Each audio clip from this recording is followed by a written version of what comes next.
Good morning. We're on the 6th day of the second session of phase 1. And Mr. Cherniak, you're on. Thank you, Mr. Chair.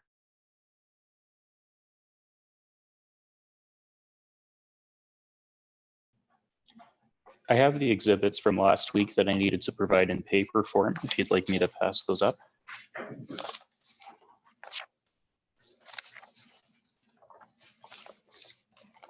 So there's 3 different ones there.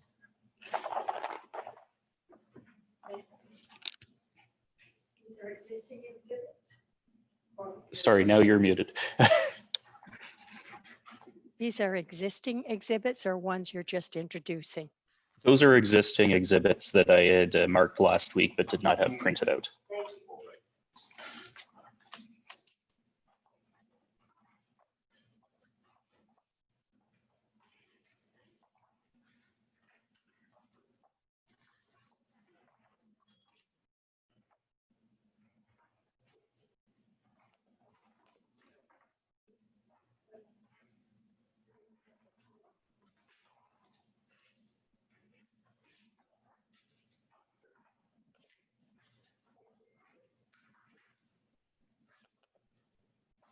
Would you mind if we numbered these, Mr. Cherniak? Could you identify which Sure. one is? Okay. So I think what you have on top is map 1. And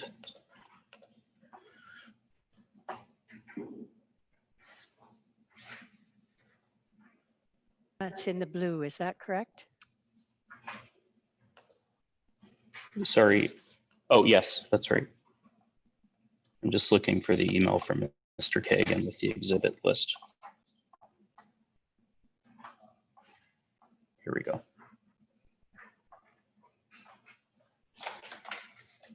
So map 1 is exhibit 60.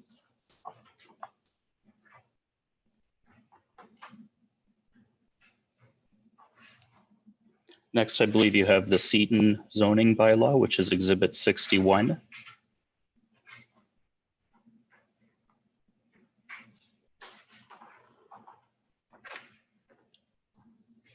And then you have one of the 3 maps from Mr. Segoben, and I believe it was 64 that was missing.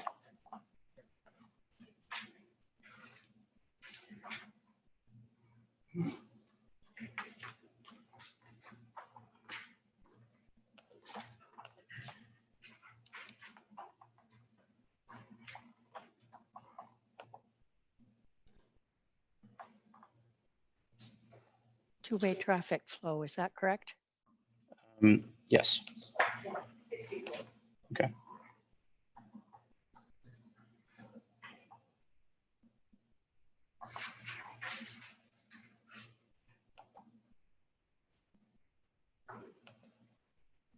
And this is Mr. Lee.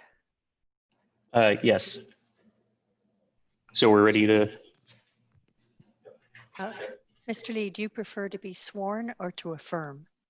Sworn is fine. Could you pick the holy book of your choice? You swear to tell the whole truth, the truth, the whole truth, and nothing but the truth, so help you God? I do. Thank you.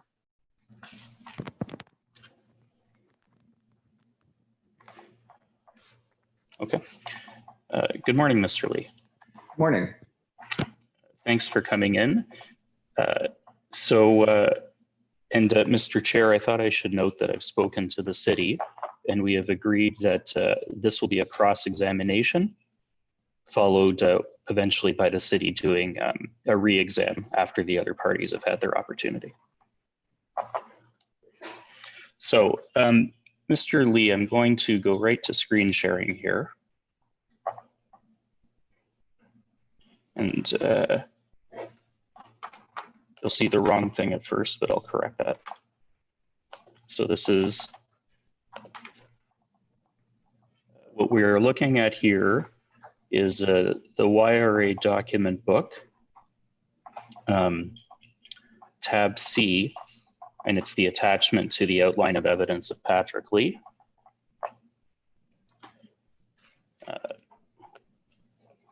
consecutive page 38. Mr. Lee, is this your current resume? Yes, very close to current anyway.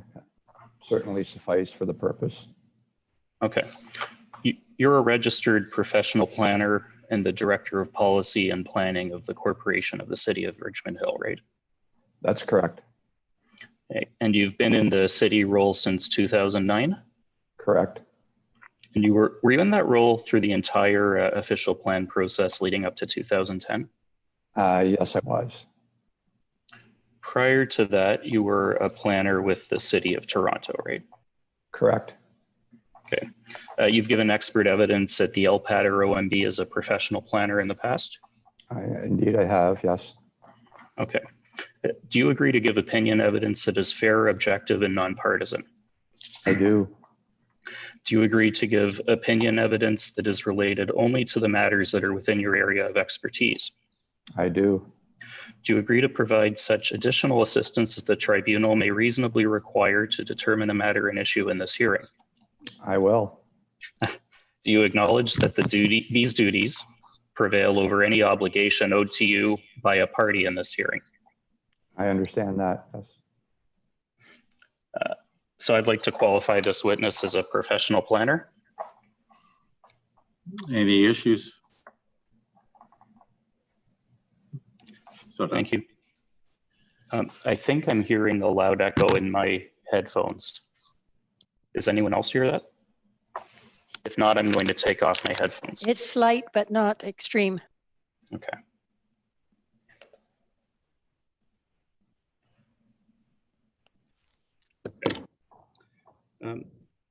Mr. Lee, what exactly was your role in preparing the Richmond Hill 2010 official plan?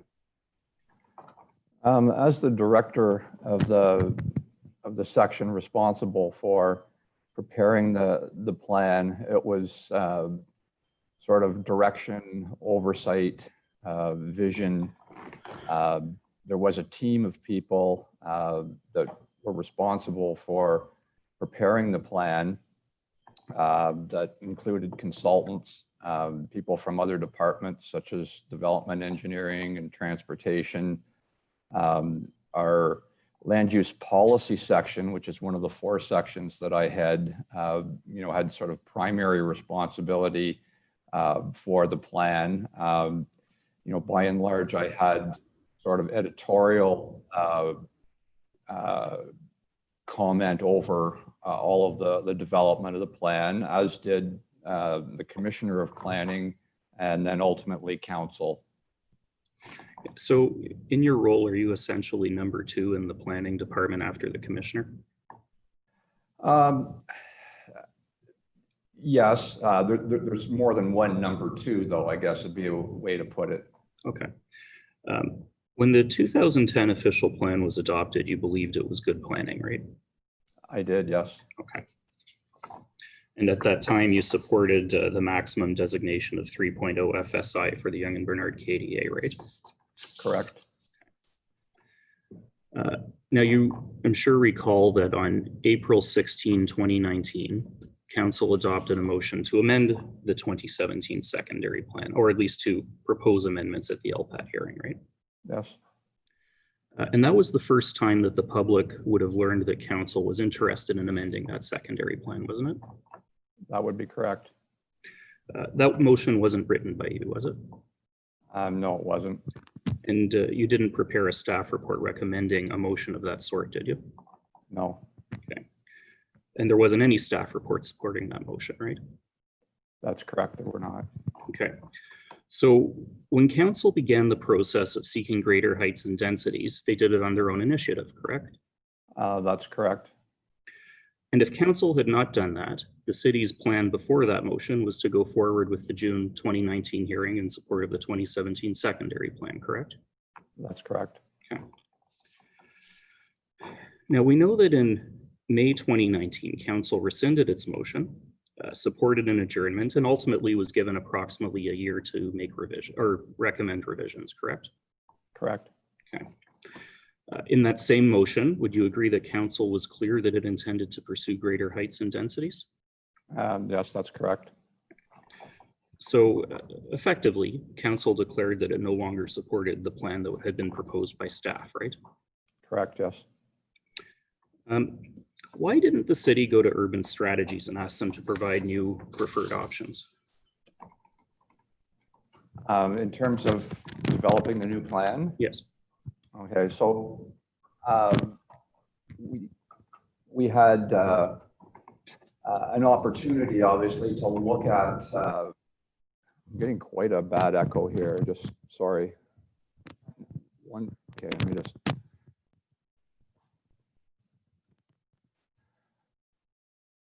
Okay, so when we began our review of the plan upon council's direction, Urban Strategies had, given us direction, and it's not like the 2017 plan was, a complete creation by Urban Strategies. And once again, it's very much a collaborative effort under the direction of the city. With the understanding that council was looking for greater heights and densities, and that there had been, a bit of a change in broader provincial policy direction to see, more housing built faster, take advantage of the transportation infrastructure that was being constructed, et cetera, et cetera. We set out to look towards the things that, were potentially a constraint on any further development or the further levels of development. And so we understood that transportation was one of the key limiting factors, and there wasn't necessarily a need to go back to Urban Strategies when you know that it's the transportation limitations that might be constraining further levels of development. So, that was why we engaged HDR to take a look at the transportation capacity limits. There was no need to go back to Urban Strategies. There would be nothing that they could give us directly. Sorry, before I ask the next question, I did skip over something chronologically. When the 2017 secondary plan was adopted, you signed the staff report recommending it, right? I believe so, yes. So, essentially the way our reports, they're signed by commissioners and the CAO. Yeah, my name was probably on it, but remind me if that's the case. I would have been supportive of it in any case as the director of the section. So if you're looking for my support, it was certainly there. I can't remember if my name was on the report or not. Okay, so just give me a moment to pull it up here.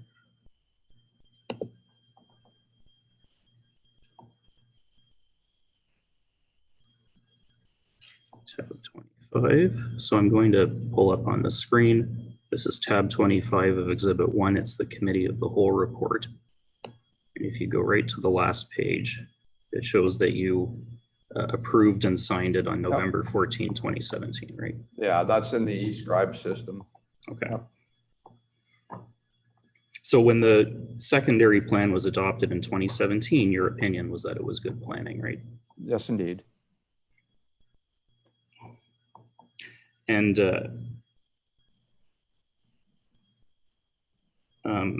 at the time, you had accepted that the reports from Urban Strategies, BA Group, TMIG, Golder Associates, and Savanta were all good reports, and they should be relied upon, correct? Correct. Okay. And at that time, BA Group was asked to prepare the transportation study, assuming a 3.0 FSI density with a view to 2031, right?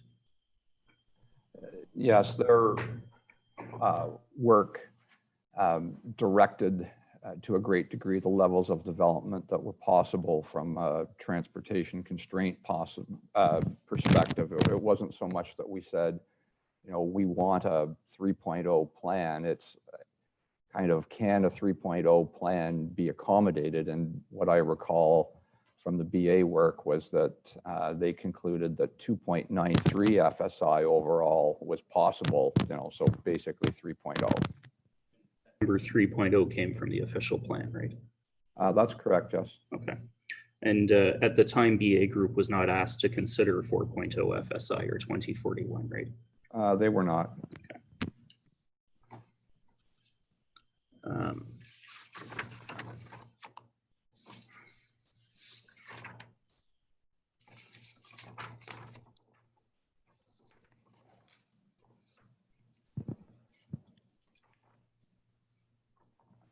Did the city, so after council adopted, or after the May resolution in 2019, did the city approach BA Group to revise its transportation report?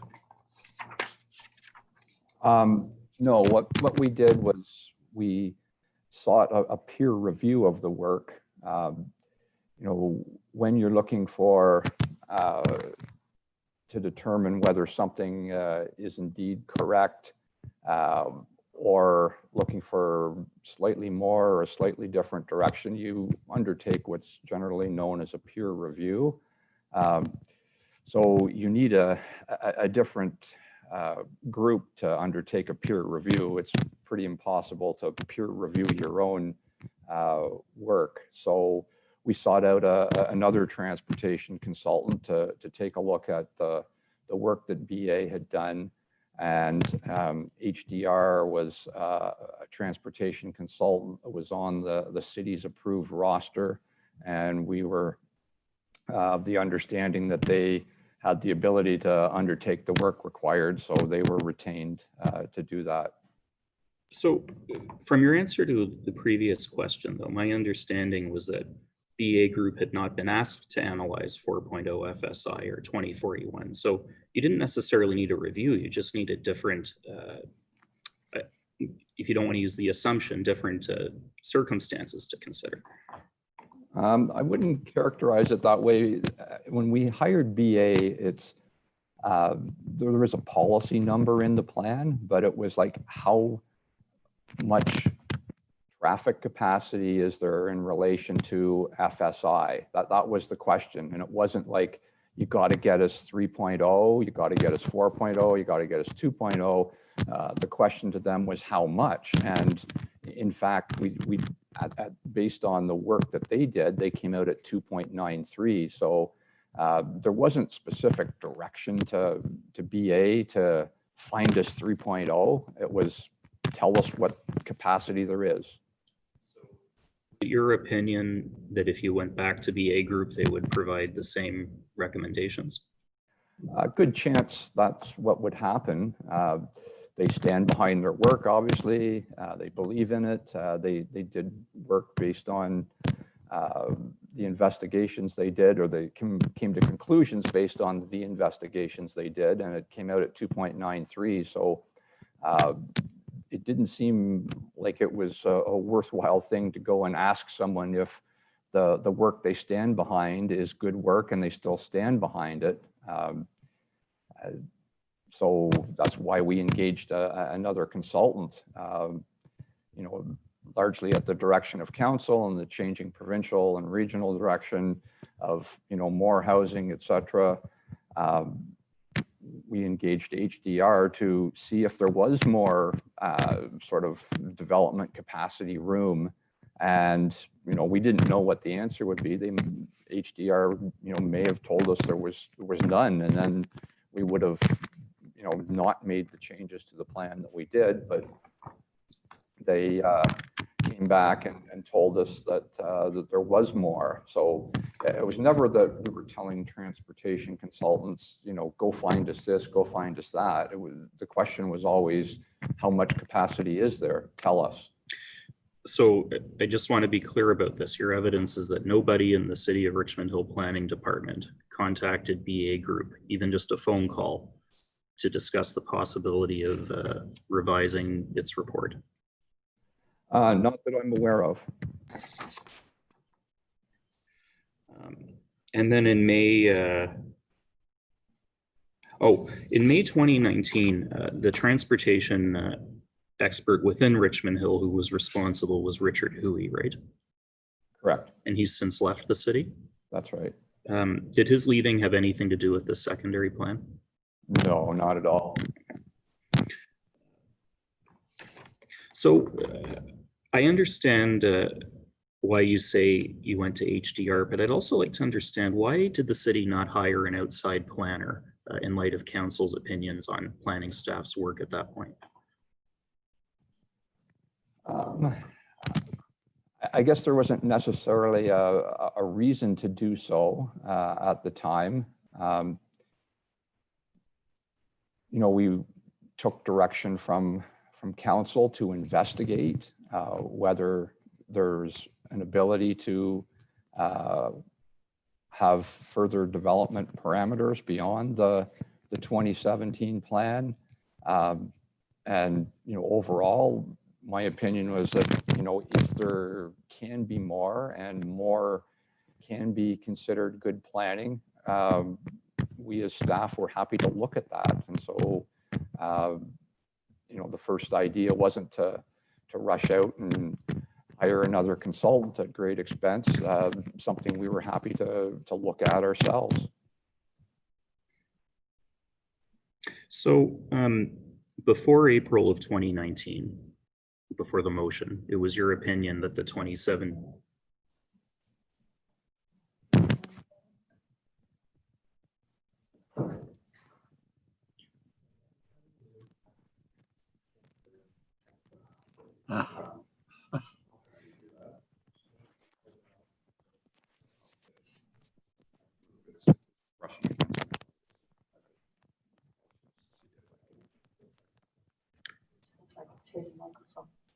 Oh, I see.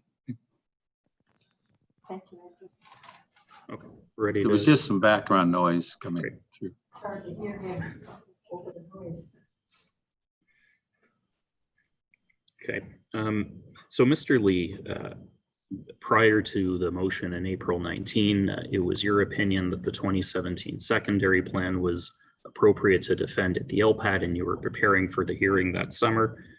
And then council, according to your evidence, said they no longer supported that plan. I'm having trouble understanding how, if you disagreed with council, you were able to proceed as the leader on a revision of your own work. Well, I wouldn't necessarily say that I disagreed with council. It's kind of, you know, getting to the truth or getting to the best place. And everyone will have to remember that the 2017 plan has its policy roots in the 2010 OP, upon which the work was done, you know, in 2008 and 2009. And at that point in time, Richmond Hill had a 1981 official plan, which, you know, was basically a early 80s suburban greenfield official plan.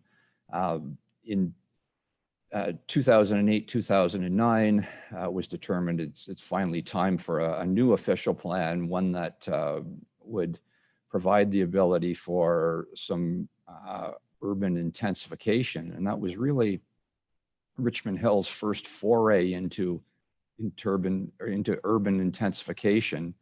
And, you know, in retrospect, it was probably a cautious and tepid foray into urban intensification, but it was a bit of a product of the time.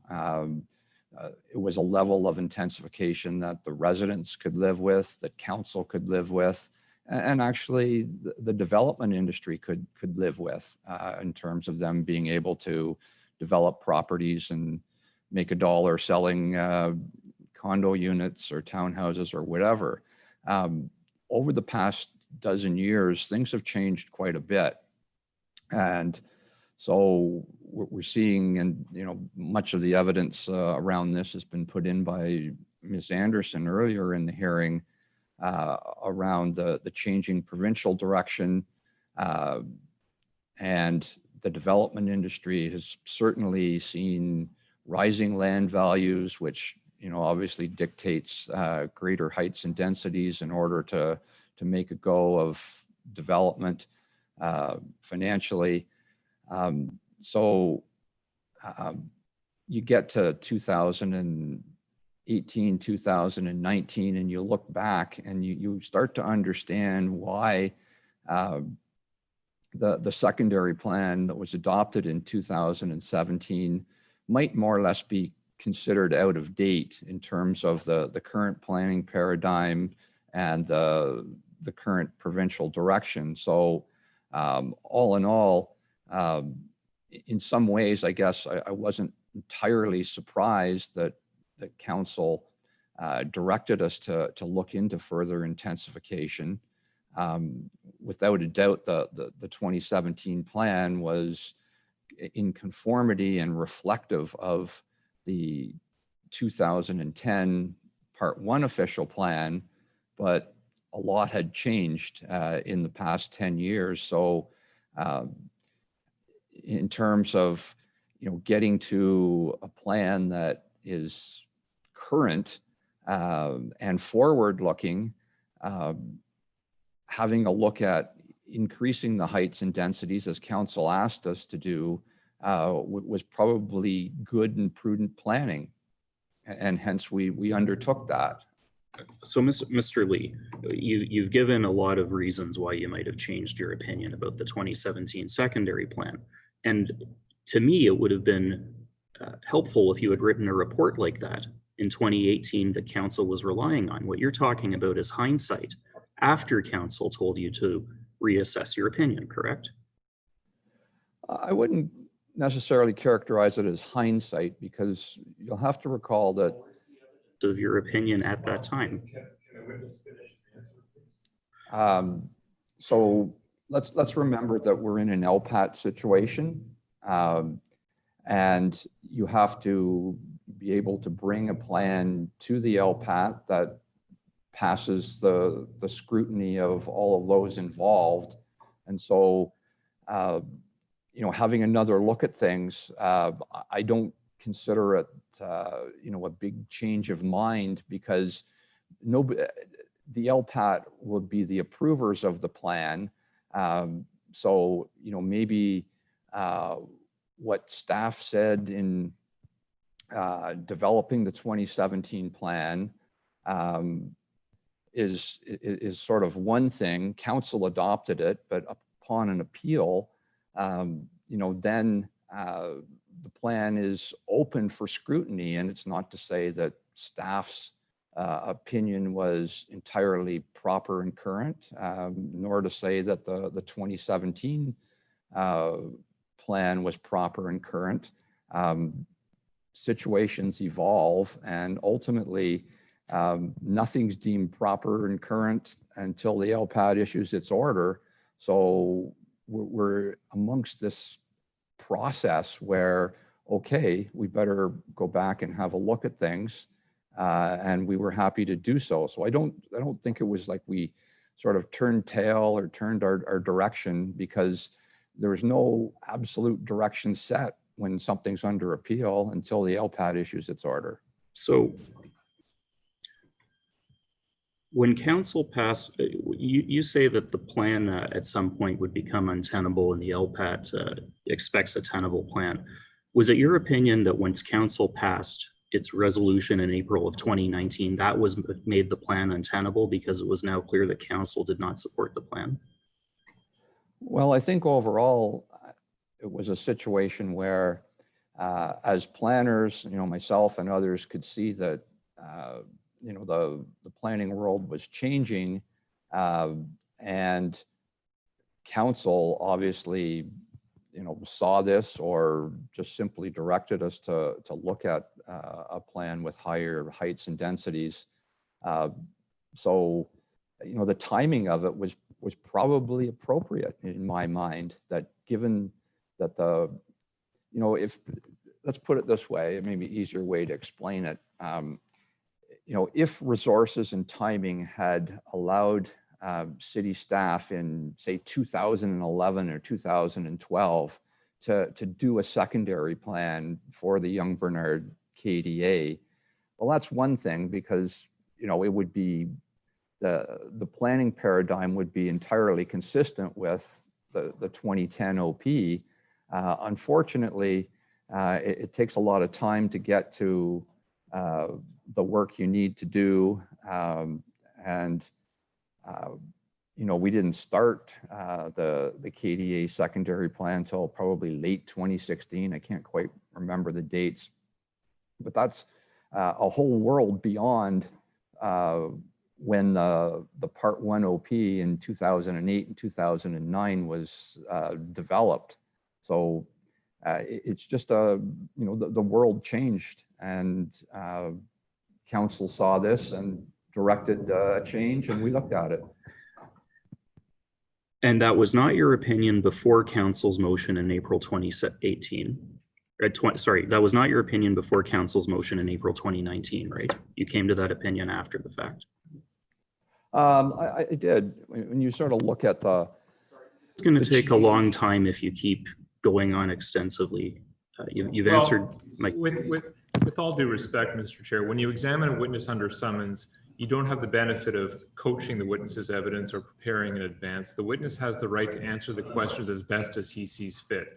And I respectfully submit he should be given that opportunity to do so. And that's all he's doing. And I think I've been doing that. I'm just noting to the witness that there are a lot of questions to come, and where possible, I would ask that he try to be brief in his answers. I'll try my best. Thank you. No. So I'm going to move on a bit from that historical discussion, and I'm going to move on to parks. So in the 2017 secondary plan, council adopted a policy requiring linear parks and urban squares within the KDA, right? That's correct. And those linear parks and urban squares were recommended by Urban Strategies, right? That's correct, yes. Okay. And those terms actually come from the official plan, don't they? They do. Okay, so I'm turning now to the official plan, which is tab 8 of Exhibit 1. It is section 3.4.4.12, consecutive page 626. So this is where urban squares in particular are defined in the official plan, right? Mm-hmm. And this is my highlight. It says urban squares serve as resting, meeting, and gathering places within the centers and corridors, right? Yes. Okay. Would you agree with me that there is no mention anywhere in the official plan of urban plazas? There's not. The terminology, I think, changed from the 2017 plan to the 2020 plan. But you're right that you won't see urban plazas in this. And the concept of urban squares and linear parks continues into the Richmond Hill Parks plan, doesn't it? I believe so, yes. Okay, so that's this is the Richmond Hill Parks plan. It is tab 11 to Exhibit 1. I'm looking at consecutive page 964. So we have linear parks number 4. Sorry, I should probably get the full policy number. So 3.1.4 is linear parks, and 3.1.5 is urban squares.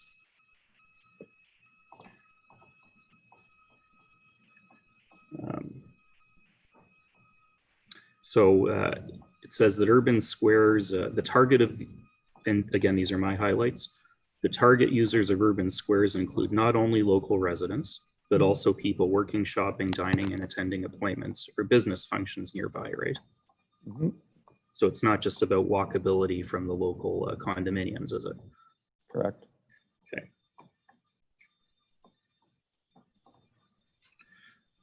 Unlike other parks, urban squares contain a significant amount of hardscaping.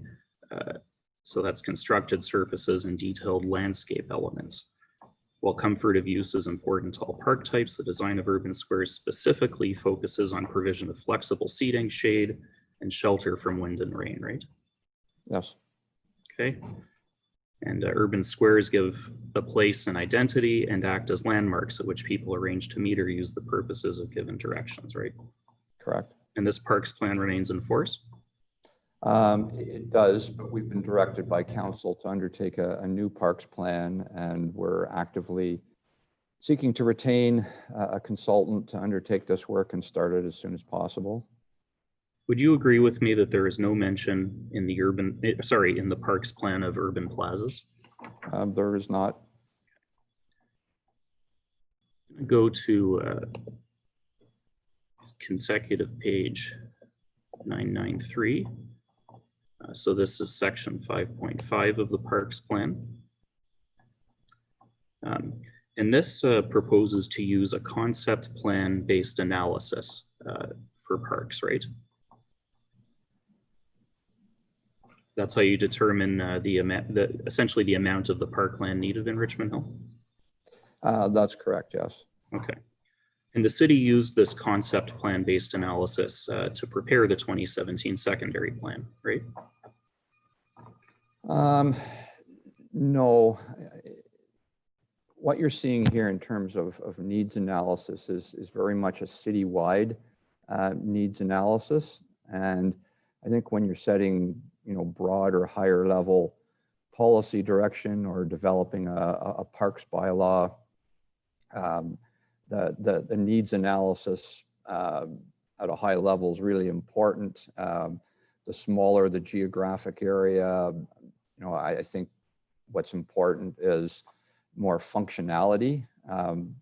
So, what parkland's there, what parkland's going to be needed, how's it going to be used, getting into X number of hectares of parkland per 1,000 people or whatever.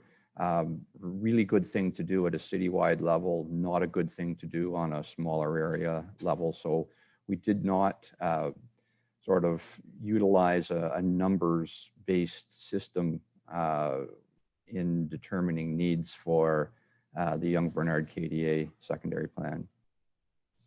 You've mentioned the number of hectares. I'm just going to turn to that now to show the tribunal. I have to check which page, 993. So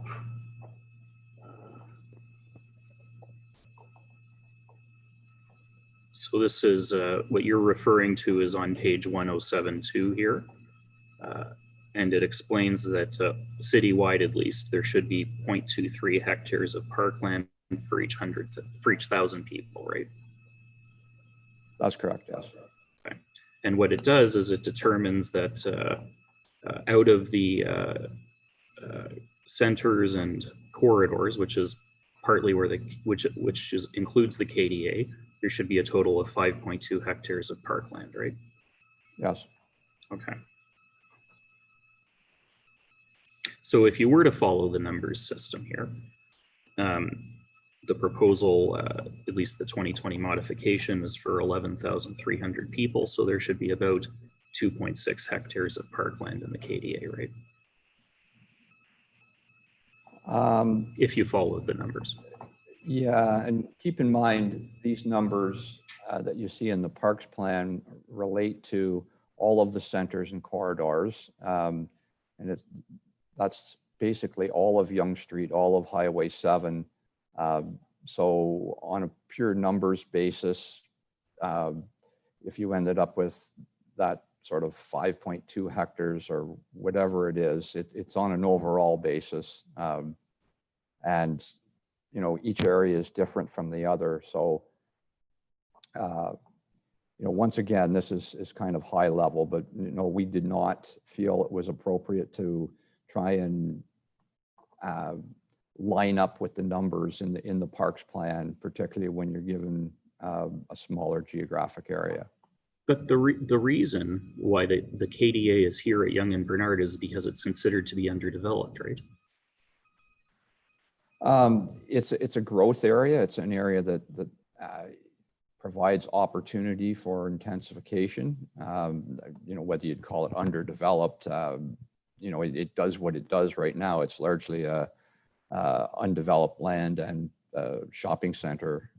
So I don't want to go searching for it, but I believe some of the policy documents we've been brought to refer to it as underdeveloped. Does that ring a bell for you at all? Well, I guess in terms of what the Part 1 plan says is that you can develop up to 3.0 FSI. It certainly is underdeveloped in that regard then, because I can't remember what the number is of the current FSI, but it's certainly not 3.0. It would be like 0.5 or something like that. So in 2017, the size of the KDA was approximately 20 hectares, right? Yes. And now in 2020, it's approximately 25 hectares, right? Approximately. It went up a little bit. I'm not sure it went up quite 5 hectares, but I don't have those numbers in front of me, but it did increase in size a bit. That's correct. Okay, hold on a second.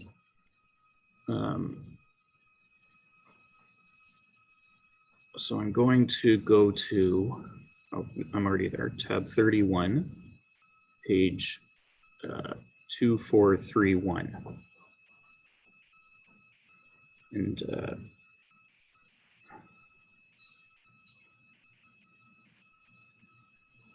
here you go. So you can see under local context and KDA policy framework history, it says that it's approximately 25 hectares, right? Yep.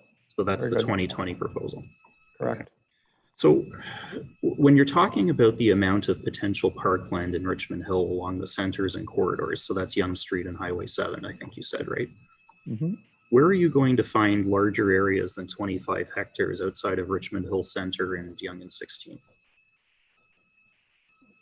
Well,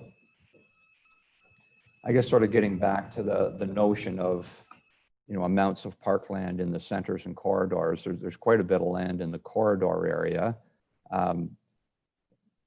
However, back in the 2010 official plan, the city identified, you know, 3 hectares or 3 areas that would provide for intensification along with the corridors, and Yonge Bernard's one of them. And, you know, the size of it is 25 hectares. But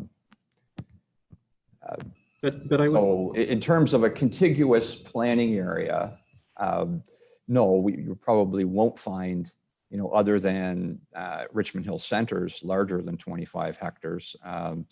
I think that Yonge and 16th is a little smaller than 25. I don't have the figures in front of me once again, but you know, point taken, it's a large area that allows for redevelopment opportunities. right, and when you have that large intensification and the large commercial FSI that's going to be expected as well, or sorry, large commercial ground floor area that we're anticipating in the area, that would be the perfect place for an urban square, wouldn't it? Yes, we certainly hope that urban squares or urban plazas, whatever you want to call them, are able to pop up. These are often called POPs, you know, the publicly accessible private open space areas, along with some linear parks that can be developed in the KDA to help people get to the neighboring parks that are immediately outside the KDA. We hope all of those things happen. So I've turned now to the 2017 plan, and I'm looking at Schedule 3 open space. Do you see that on your screen there? I do. Okay, and we can see these are 2 urban squares here, right? These larger green areas that were proposed. That's correct. Would that be an urban square also over on Yonge MCD lands?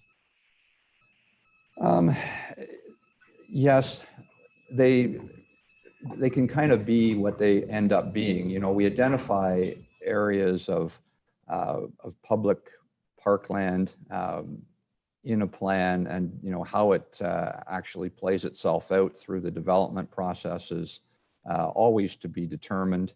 You know, these could be either softscape, hardscape, you know, really kind of to be determined. So what you call them probably isn't that important, but how they function and how they relate to the surrounding development as it occurs is probably most important. Okay. And when you look at this 2017 open space plan, do you recall how many hectares of parkland were there? Or there were? I don't recall the exact numbers. Do you think it was close to 0.23 hectares per 100 or per 1,000 of population anticipated? I have no idea. That calculation would have to be done. But once again, it's my opinion that when you're planning for a smaller geographic area, going towards the sort of numerical calculations isn't necessarily the way to go. Okay. But what you did end up with is what we see on the map here in 2017. In 2017, that's correct. Okay.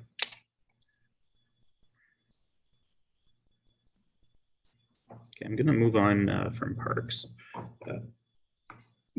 Do you recall when HDR was hired to prepare its report? Yes, I think it would have been probably like November, December of probably November of 2019. Don't have the exact timing, but thereabouts. So I'm curious, the adjournment was granted in June of 2019, right? So why did it take that long to move forward with the new transportation planner? I think it was a matter of timing and retaining people. When I say November 2019, maybe it was October. That information can be ascertained. I just don't have the exact dates in front of me. Was HDR hired by a tender process? No, they weren't. They were on our retainer list. Our procurement process, like many municipalities, is sometimes painfully slow. Knowing that we had to get a secondary plan re-looked at and a date set up in June of 2020, we realized we didn't have time to go through our regular procurement process. So we do have an alternate process where there's a roster of qualified consultants, and we chose from that list. How did you choose HDR among those different options? Well, that wasn't something that I was directly involved in. I'm, as you're aware, not a transportation planner. Our development engineering section, headed up by Dan Terziewski, was much more involved in the retention of HDR than I was, because that's simply not my area of expertise. So you don't know then? It's fine if you don't know. No, I don't know. Okay.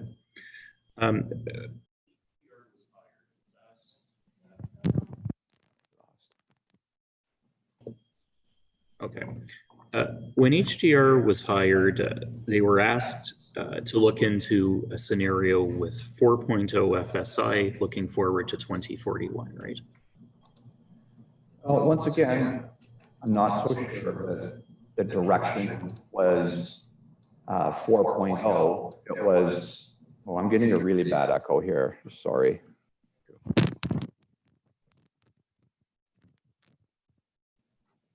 Try this again here.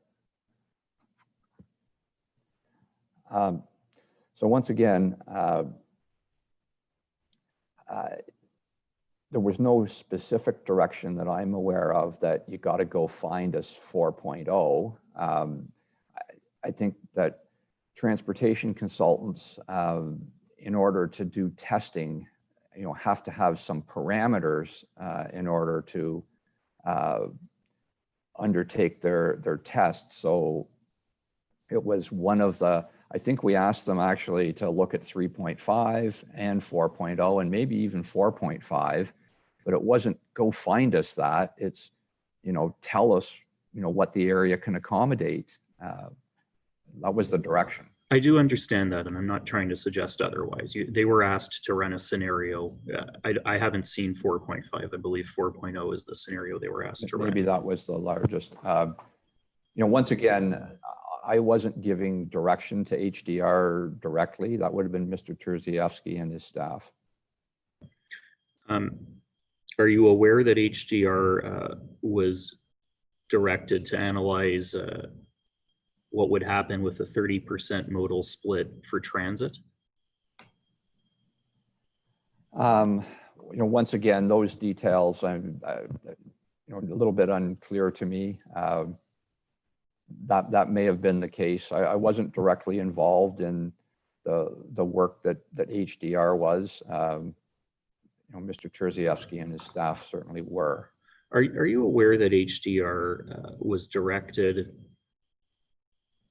Are you aware that HDR was directed to use a number of residential? Sorry, I'm going to start that question again. Are you aware that HDR was directed to use a different gross floor area for residential versus commercial and office as compared to BA Group? A different gross floor area.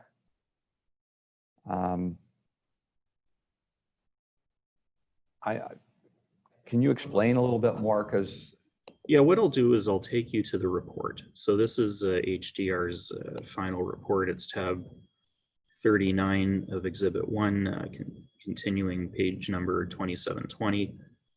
And there's land use assumptions here. Yep. So what it shows is at the top, it's BA Group's assumptions. Do you want to make, yes. It's BA Group's assumptions at the top, then HDR at 3.0. So that would be the most equivalent between the two reports, right? Mm-hmm. And you see the difference with about 500 less residential units and significantly more office space in the HDR version, right? Right. Okay. And then for 4.0 FSI, you have the number of units versus the office and commercial space, right? Yes. Okay. So what we have here, it seems, is that HDR has been told that there will be less residential units at 3.0. Well, we can see it than BA Group was told, right? Yes.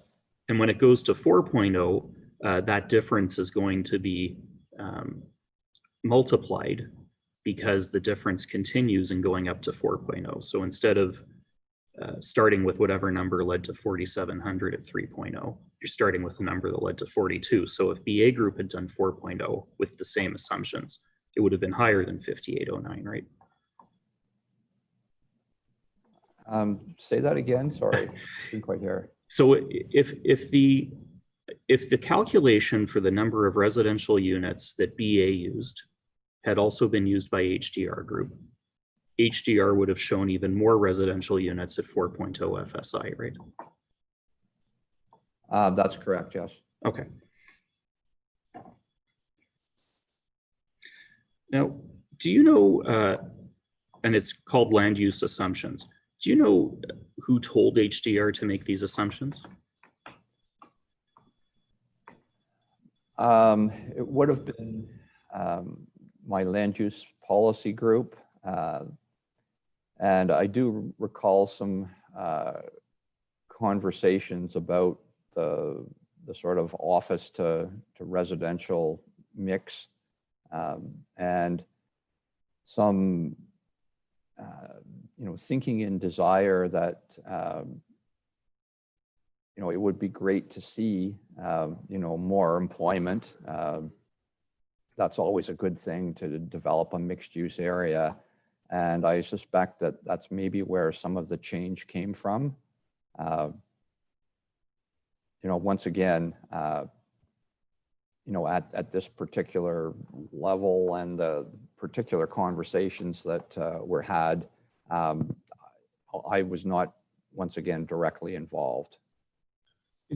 Would it be fair to say that do you understand that when there are more residential units, there's likely to be more residential cars and more traffic at the AM peak hours? Would you agree with that? In certain directions, yes. With the office stuff, you get people coming in, and that's traffic in a certain direction, and then they go home at the end of the day, and that's traffic in a certain direction. And by and large, it's the opposite direction of the traffic when you're dealing with the residential. The more residential you have, the more traffic you have going in one direction, the Yep. more traffic there's going to be overall in that peak hour, right? In a certain In direction. that direction, In yes. that direction, yes. Okay. And that residential traffic leaving in the morning in this area is the traffic and transit. That's the key transportation issue for the area, isn't it? Yes. Okay.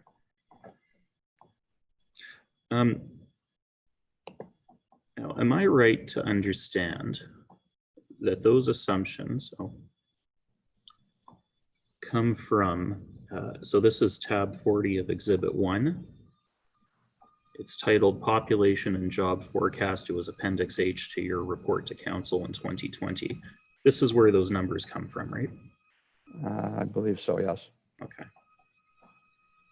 And if we go down, I've highlighted some sections about the total units. So these are the calculations. And you see it says to assume 110 square meters per unit, right?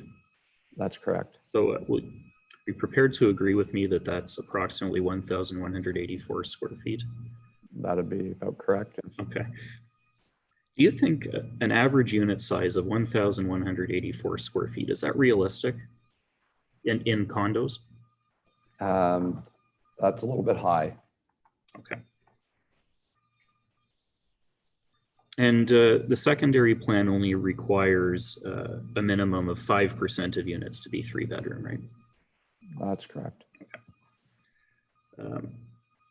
Would you agree with me that the actual average condo size in the GTA is closer to 650 square feet? That would be correct. Okay.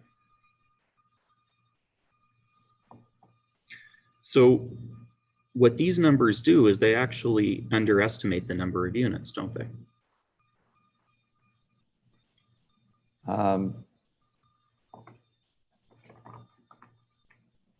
Yes, if the units were built at an average of 650, you would end up with more units. And once we understood that challenge, that was why we started to do caps at persons and jobs rather than FSI. But you're correct. Your assumption's correct that you would end up with more units. Yes. And it almost goes without saying, but you could have, 650 square foot unit. There's only one bed, and you can have 2 people living there, right? Yes. Okay. I'm going to show you as well.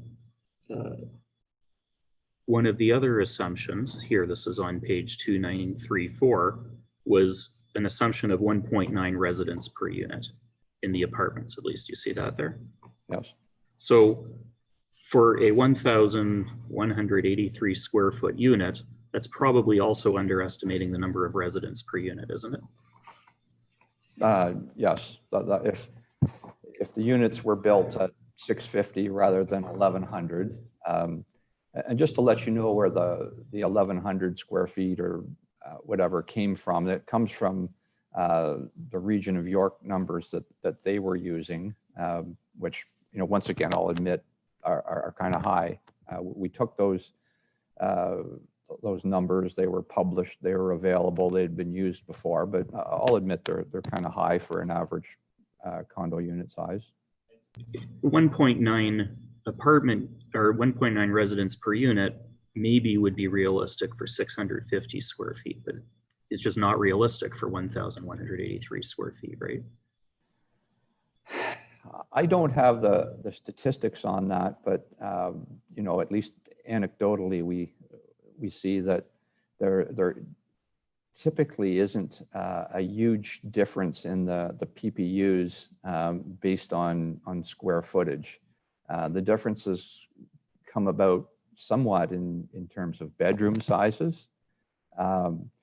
However, there's a lot of couples with no children that have 2-bedroom apartments for obvious reasons, and that doesn't necessarily mean there's more people. I think if you dug deep into the PPUs based on sizes and bedrooms, you see that there's not a big range. I mean, it does, the bigger the unit, you do get more people, but not as many more people as you might expect. But it would be, okay, that's fair. So you're not saying that every 2 or 3 bedroom unit doesn't have more than 2 people, but on average, more of them are going to, right? I think the statistics would show that you do get more people.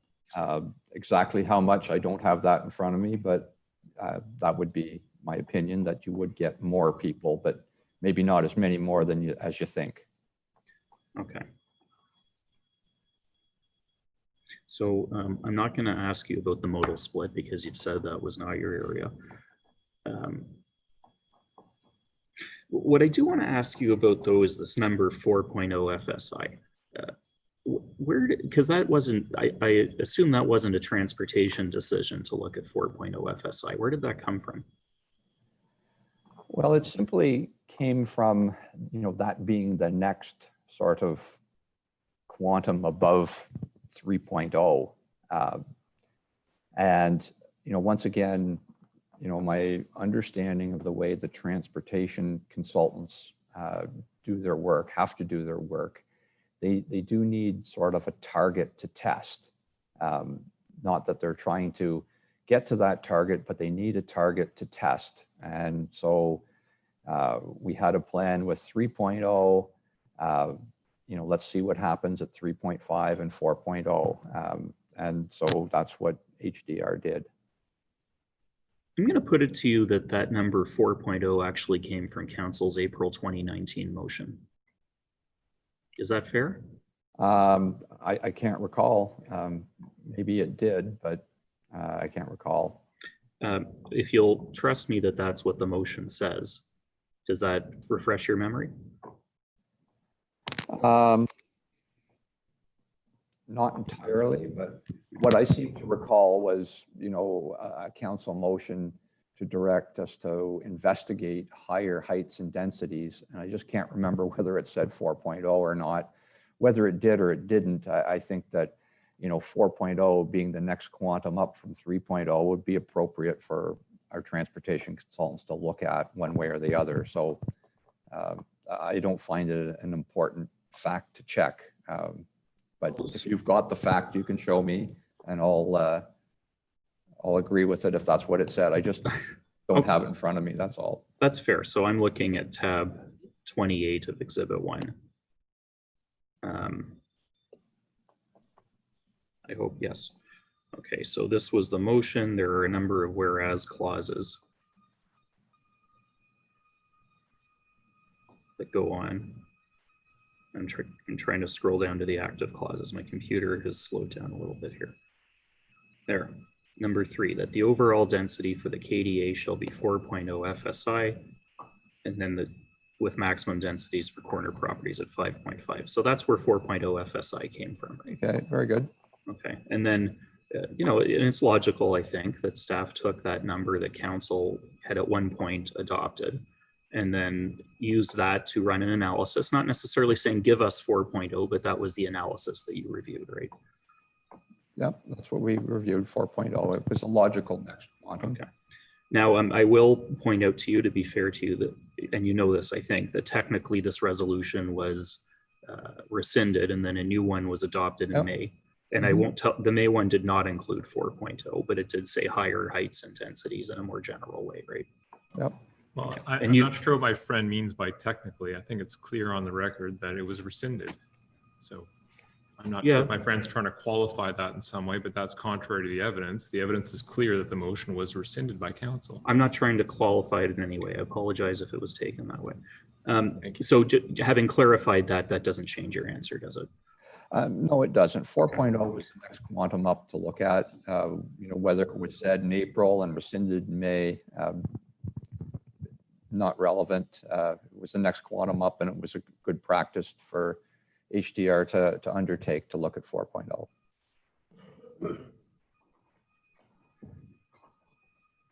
Now,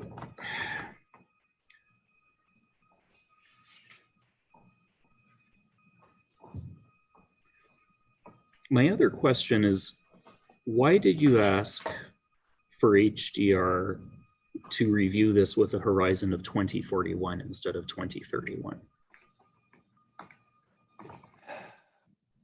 Well, once again, I'm not sure I gave those specific directions to HDR, but the reasoning to go further was the impending. Be clear that we're change. getting. Sorry, I want to be sure we're getting your evidence. So this. So I'm asking you. So if you're saying that that this is what the reason was, that's fine, but you're not guessing, right? Well, I can give you my opinion why you would go to 2041. I can't tell you what Mr. Terziewski and his team would have told HDR. But it wasn't Mr. Terziewski's decision on a larger planning basis of where this KDA was going to go, right? Was he not providing those instructions after getting them from someone else? That's probably the case. Once again, I'm the director of the section that has four, very disparate work groups. I am not involved in the everyday, dealings in the development of any particular project, this one included. What was said from one person to HDR or another, in some instances, I may have been involved, in others I wouldn't have been. What I can say, if you want my opinion, the reason why you would go to 2041 rather than 2031 was the impending changes to the growth plan to look at growth in the GTA to 2051. Then also the fact that the timing, you sort of start with our 2010 OP that was developed in 2008 and 2009. We advanced things 12 years. You've lost 12 years there. And if you want to look forward on a 20-year time horizon, which is kind of typical in planning matters, 2031 is just right around the corner. 9 years from now, it would make some sense to go out to 2041. That's my opinion. Exactly what was put forth to HDR, I'm not aware of. I think 2031 is 12 years from now, or 11 years from now, 12 years from last year. I don't think anything turns on it, though. Fine. I guess my concern with what you're saying is that the 3.0 FSI number came from the official plan review in 2010. And as you've mentioned, it was a very extensive process. It was replacing a plan from 1981. The number, to look out to 2041 now, before the official plan review for 2041 is done, you're essentially presupposing some of the results of that review, aren't you? I'm not sure that's really the case. When you're doing a plan, I really don't, and it needs to be as current and up to date, and as plan is something about the future. I don't think you should feel constrained by old policy requirements. If stuff's changed, stuff's changed. I don't need to go through the evidence that Ms. Anderson put forth about the changes in provincial direction, but given that we're in late 2019, early 2020, and you want to have something with a proper future horizon, 20 years makes sense, and so therefore that becomes 2041. That's really my opinion. I understand that you don't want to be held back by out-of-date policies, but what you also, I suggest you do not want to do is that you do not want to go forward with policies that have not been properly tested and considered, right?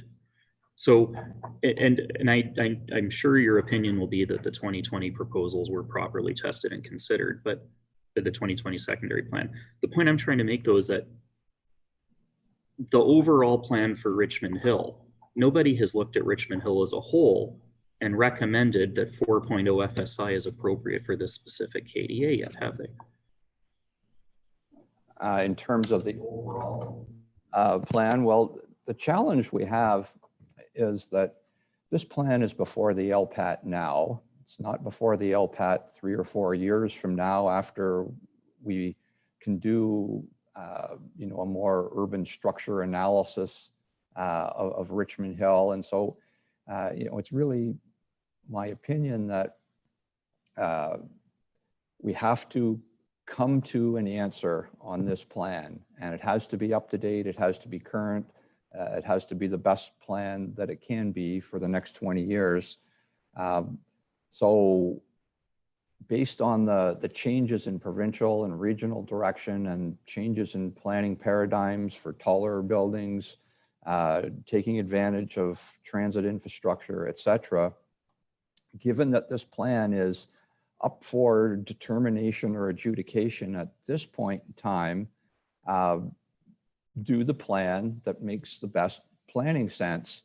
You know, waiting until we do an OP review to determine how high and dense buildings are going to be in other areas, you know, doesn't sort of make any sense, because if we were to go through that process, that more citywide process, and we determine that heights and densities, you know, really need to come upwards, and we, you know, put forth the 2017 plan, then we got to do this secondary plan again for a third time, not a second time, but a third time. So why would one do that? From a practical perspective, I think it's really important that we deal with something and we move on. And I think that the provincial direction has sort of set the stage for what we're going to do in our OP review. And therefore, given this plan is before the LPAT now, let's make this plan what it should be. And sure, the direction's there for the rest of the OP update. So that's you know, why I think it still makes good planning sense to increase the heights and densities at this point in time, so you don't have to come back and do it yet again. Okay. I want to talk to you more generally about the numbers. In 2017, the maximum expected population was 10,000 people, right? In 2020, and we're talking within the KDA, the maximum population expected was 11,300, right? We're talking about residents only here. Right. Okay. So from 2017 to 2020, I want you to tell me if you agree that the changes to the KDA are, first, it increased in size by 25% from 20 hectares to 25 hectares, right? Mm-hmm. That's a yes? Yes, sorry. The maximum density went up by 33% from 3.0 FSI to 4.0 FSI, right? That's correct. And there's less dedicated parkland in the 2020 version of the plan, right? Not sure about the exact numbers on the less dedicated parkland. There might be a little bit less.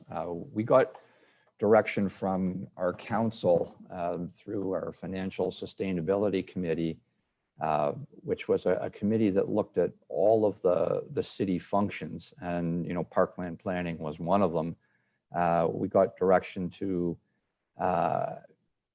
attempt to utilize existing parkland for newer populations as much as we could, with a specific direction to look at linear parks to connect new populations to existing parkland. And that edit came out of council in December of 2019, emanating from a September 2019 Financial Sustainability Committee meeting. So that shaped our thinking a little bit, and hence the you know, elimination of the park blobs that were on the map, more towards linear parks. You know, it's not really the purpose of why I'm asking these questions. I was going to take you, this is the 2020 version of the plan that shows the new linear parks, right? And the urban squares are gone. Yes. And we'll go back. This was the 2017 version of the plan.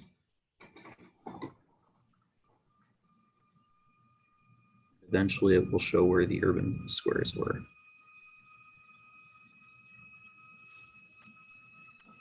Second, sorry, am I looking at the wrong document? Schedule 3 open space modified. Oh, I'm sorry. Yes, this is.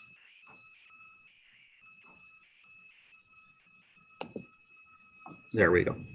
So that was the plan in 2017.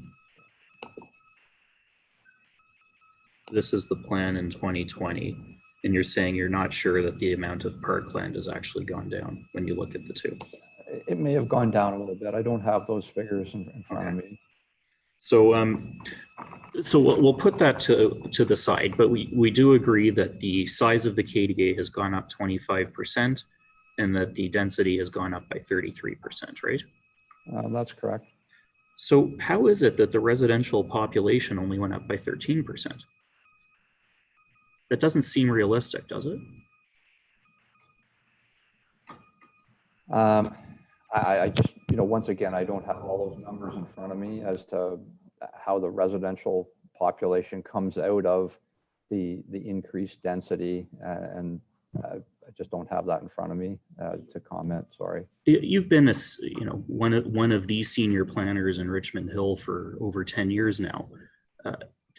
If you're increasing the size of this KDA by 25% and increasing the density by 33%, wouldn't you expect the number of residents living there to also go up by something closer to 25% at least? I think the witness has just answered that he doesn't have all the numbers in front of him. And in my respectful submission, I think it's unfair to continue pursuing it with this witness on that basis when the questions could have been put and in fact were put to the city's actual witnesses. I'm not asking him for exact numbers. I'm asking him what he would have expected to see based on the changes that have been made as a planner here for over a decade. And he's answered that he doesn't have the numbers in front of him. And in my submission, it's unfair to pursue it with him further on that basis. Unless there's some other basis on which he's going to remember it, I guess. I'm not asking him to Correct. remember the numbers. I'm asking him for his general opinion on what to expect. If you tell me to move on, I'll move on, but I think it's I don't fair. think it helps the panel or Norman to have his answer on this point. Okay.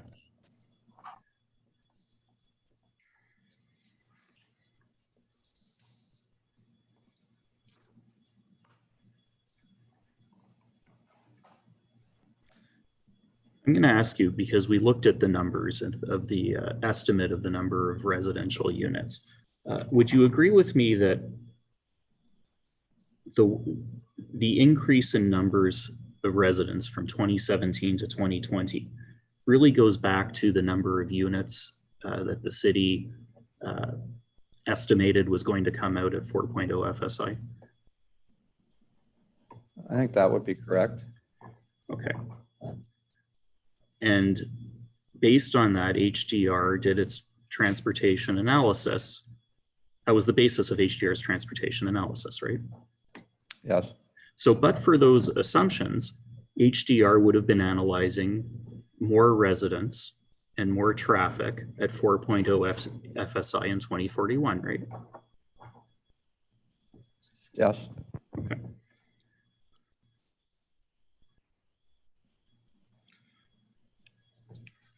Are there any policies that you're aware of in the secondary plan that would ensure that the number of residents remains as low as estimated in the 2020 modifications? I believe that there are numbers of residents related to the holding provisions. And one of the changes that was made to the plan, was to take it, and this was based on the comments from the residents, to have a cap based on residents and jobs rather than FSI, because as the residents pointed out, correctly so, based on a certain FSI, you get X number of units based on the average size of the units that one thinks will come about. And those original numbers were, over 1,000 square feet per unit. And that is, again, I mentioned that came from the region, but in my opinion, that's higher than average. So yes, you will end up with more units. So we changed it to a cap on jobs and residents in terms of the holding scheme. And what I've put before you here is the 2020 proposed modifications, page 2530, it's tab 33, and these are the holding provisions that are being proposed, right? That's correct. And do you see that holding scenario D, greater than 12,650 residents and jobs? And these are the requirements to go above 12,650, right? Yes. That is, there's no maximum above that, is there? Once you're beyond 12,650 and you meet these requirements, anything that fits into 4.0 FSI will be allowed, right? That would be correct. Okay. So considering the underestimation of the number of units and the resulting underestimation of the number of residents, wouldn't it make sense to include a maximum as well in these holding provisions? That kind of comes back to the, how it impacts the transportation system. What HDR was telling us that, if we get to certain modal splits and certain, road infrastructure improvements, these numbers, can be accommodated. Now, it does say greater than 12,650, but I think that there's probably some kind of, absolute maximum, maybe not an absolute maximum, but a realistic maximum number of units that you're ever going to get out of 4.0 FSI. And, once again, that's going to relate to whatever the size might be of the units. And, when those units come along at certain periods of time, what the market is at the time, and the market changes drastically. The only real direction in terms of unit sizes that are in the plan is a direction to provide for some family-sized units, larger units, and units that have 3 bedrooms in order to accommodate the ability for people to raise a family in an apartment building. And hopefully that happens, and that might ultimately have a little bit of a cap on the number of units and that you get out of it, but it's a tough one to answer. It does say it can go greater than 12,650. So we know that HDR's report was based on assumptions that underestimated that total number of units that are realistic in 4.0 FSI, right? Mm-hmm. So since we don't know how far it can go beyond the number of units that HDR looked at, should you not include a number of units in the holding provision itself to ensure that to go beyond what HDR considered, you're outside of the secondary plan and a new review has to be done? Well, I'm not sure that would necessarily be a good thing to do.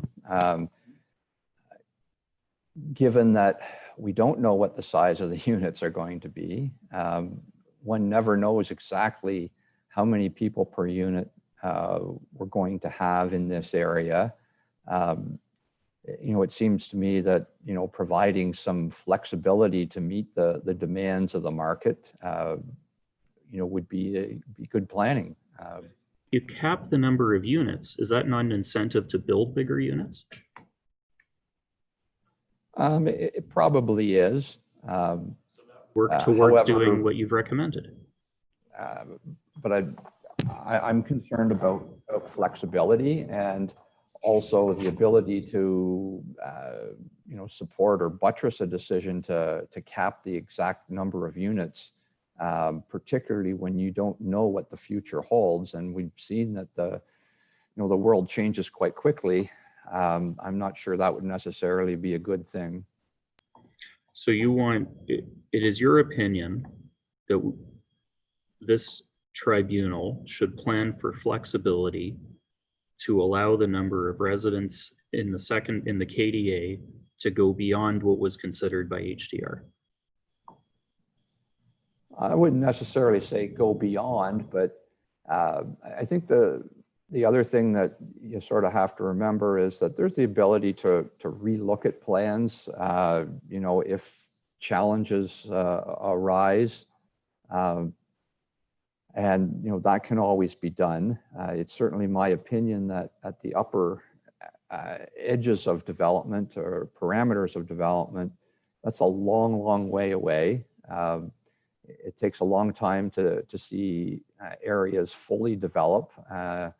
In my decades of experience, I've actually never seen every square inch of every development area ever completely develop. The development happens in sort of different timeframes depending upon demand and success of the area. So I'll have to admit that I was not concerned about, the sort of upper maximums, given that it's going to be, by the time we got to 12,650 residents and jobs, it might be 2040 or beyond. And who knows what the modal splits are going to be at that point in time. Hard to just say where things are going to be. So I wasn't particularly fussed about trying to line things up perfectly at the upper echelons. A little bit more concern, at the near term timeframes. You know that in the future, a secondary plan can be amended and updated, but you cannot decrease the density rate, at least under current planning rules.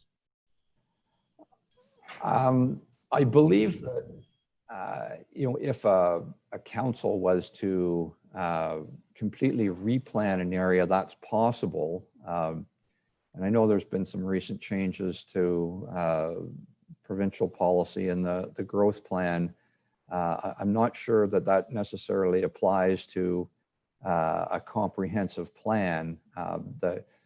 What the province was trying to do was to sort of eliminate the downzoning of an area, say from an apartment building to singles and semis or townhouses. And, that runs counter to the provincial direction of intensification and supporting transit infrastructure. But if a municipality was able to do a complete new plan, you might be able to, I'll call it downzone it, if you did a complete plan. Did you see Ms. Anderson's testimony? I saw bits of it, as much as time allowed me to, bits and pieces, but certainly not all of it. Her answer to that particular question? I don't think I did. Okay. Oh, you said something and I wanted to clarify. What do you think, because you were saying you see it far out in the future, when realistically do you see this KDA getting up to 12,650 residents and jobs? It's really hard to say. It all depends on, the marketability and popularity of the area, how much growth there is in the GTA, a lot of unknowns, but, it's probably going to be at least 20 years in my opinion, but, my crystal ball is only as good as anybody else's, but it's not going to happen in the next 5 years or probably 10 either. Is it likely to be longer than 20 years? I honestly don't feel like I can answer that question. Okay.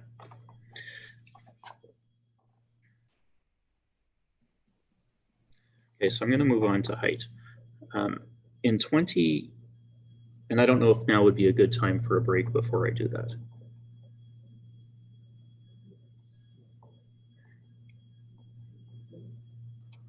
Okay, 15.